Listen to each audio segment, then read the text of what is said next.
out of a vision when our founders went to Romania and they saw the difference between a state-run orphanage and a church-run orphanage, and it really broke their heart, and they knew that there was a need here that they needed to fulfill. So we were birthed then, and in 2001 we took in our first child, and it really started out as foster care in homes on a campus that we built in Palm Beach Gardens, and we train, license, and recruit those foster families, and we love on those kids and provide them the stability and the hope that they were not getting where they were removed from. So all the kids that come into our care are removed because of these egregious events that are happening in their life.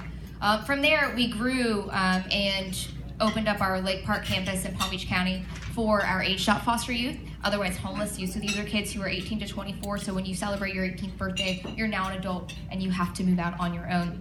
So that can a lot of times start that cycle back over again. On that same campus is our Joanne's Cottage for our maternity home for our young ladies who are pregnant and homeless. And from there, we've just continued to respond to the needs of the community. And one of those needs that we've been serving for over 14 years is for domestic minor sex trafficking victims. So we have today with us, actually, Laura McFarland is going to be speaking about human trafficking. Is it really happening here in our neighborhood? And what are we doing as Place of Hope? And what are you doing, or what can you do in the community to really help us end that cycle? So Laura, you want to come on up?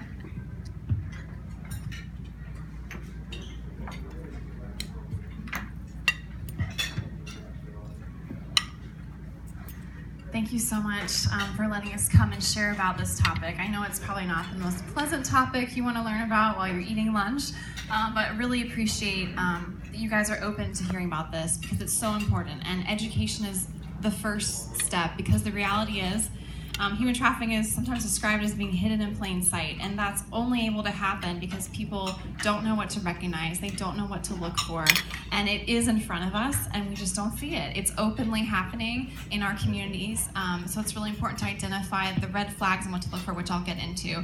But I just kind of want to start off with, what is human trafficking to begin with? Because it's a very complex issue and we see it in different settings, it has different faces to it, but essentially we're talking about people being traded for commercial value. And we see a couple different ways this is happening. We see it in the sex trafficking, the way that Jamie has talked about. So we see girls, women, boys being traded for sex or sexual acts.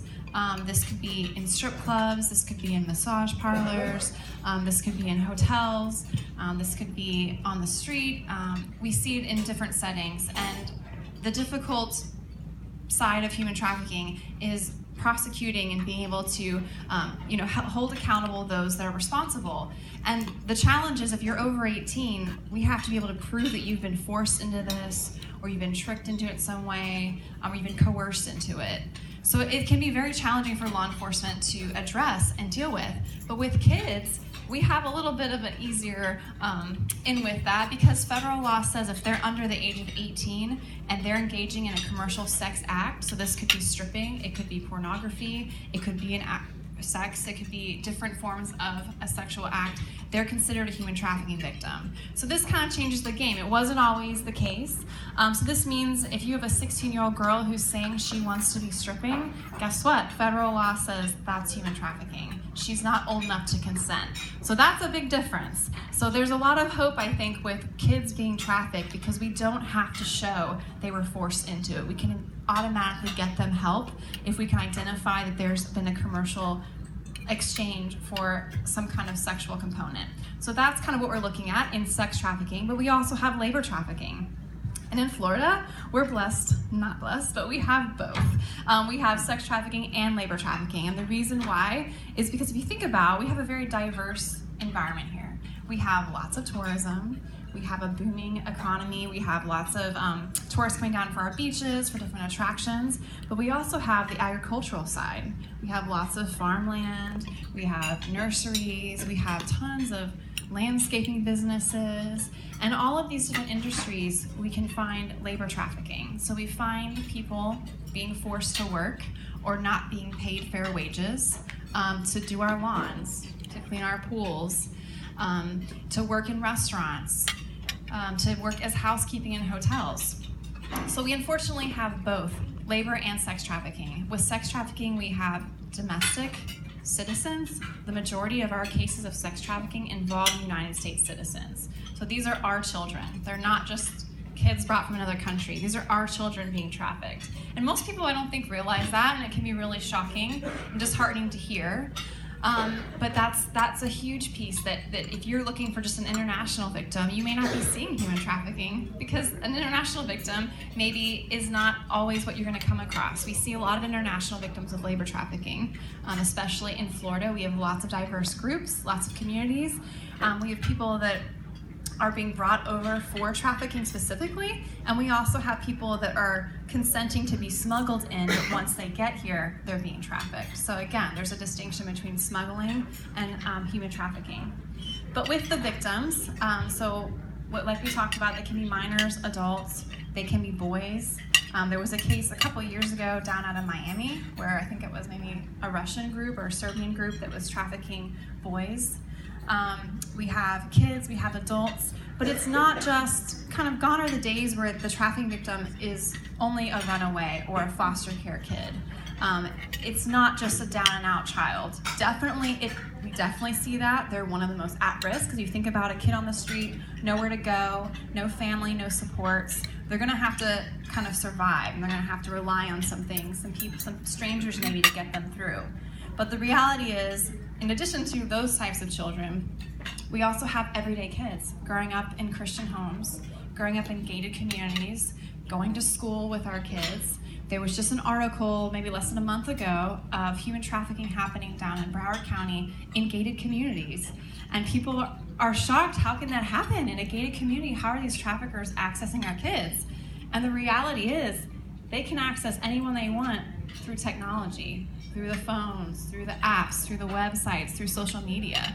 So it really is something that puts all of our kids at risk, and it can intersect a variety of economic statuses, backgrounds, cultural backgrounds, upbringing. So it's really important to be able to recognize that any of our kids could be at risk. And then who's the trafficker? Again, this is not an easy issue, because the trafficker can also be anyone. We have traffickers using kids in schools to recruit other children. So if a trafficker is in school, an adult trafficker is in school, that's kind of obvious. We're gonna know what's going on. But if they have another kid who befriends your child and is friends with your child and hangs out at the mall, and then eventually introduces your child to their trafficker, it's going to take more eyes, and it's going to be harder to recognize what's happening. So the traffickers are definitely using that to get in and access our children. I think a lot of times people think about trafficking and the traffickers as being men primarily, but that's not necessarily the case. A lot of women are also traffickers. When I worked in another state, we had just about 50-50, 50% women as traffickers, 50% men, which shocked me. I'm picturing a lot of men doing this, but no, it's definitely can be either or. Sometimes the women grew up in it and they were a victim and they've been favored by the trafficker, and the trafficker kind of uses them to recruit and get other women.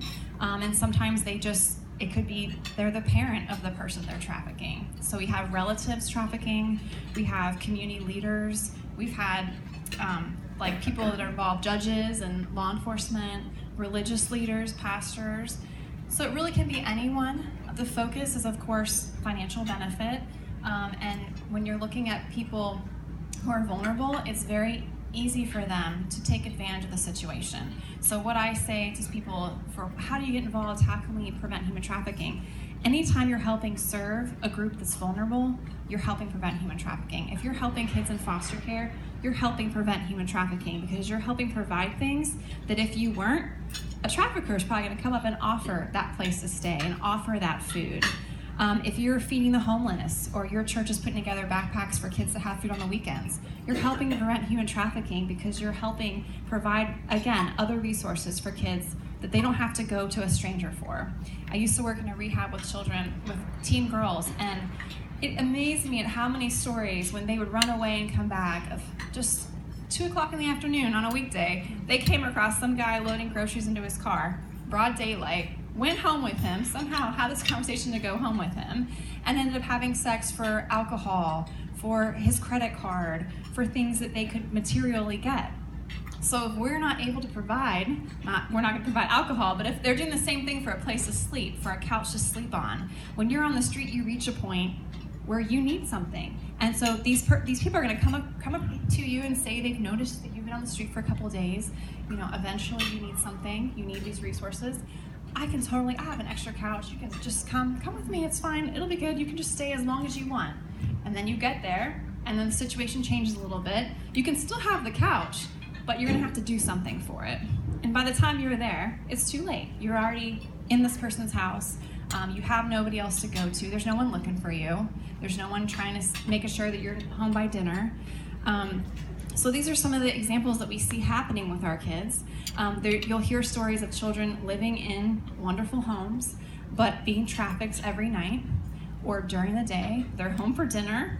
Their parents see them, but they're not asking questions of what's happening during the day or why their student is so tired and all of a sudden unable to focus in school, why there's been behavioral changes, why she's maybe trying to dress really sexy all of a sudden, or she's coming home with a really nice new phone that you didn't buy her, or some new shoes, or that Gucci handbag or whatever that you didn't buy her. Someone is providing these and kind of grooming her. It's a grooming process that we see similar to sexual abuse, where they're really trying to get you on board, and it's maybe more of a dating relationship. We don't really see where kids are being kidnapped so much. It's more so this friend, boyfriend, girlfriend relationship that we see.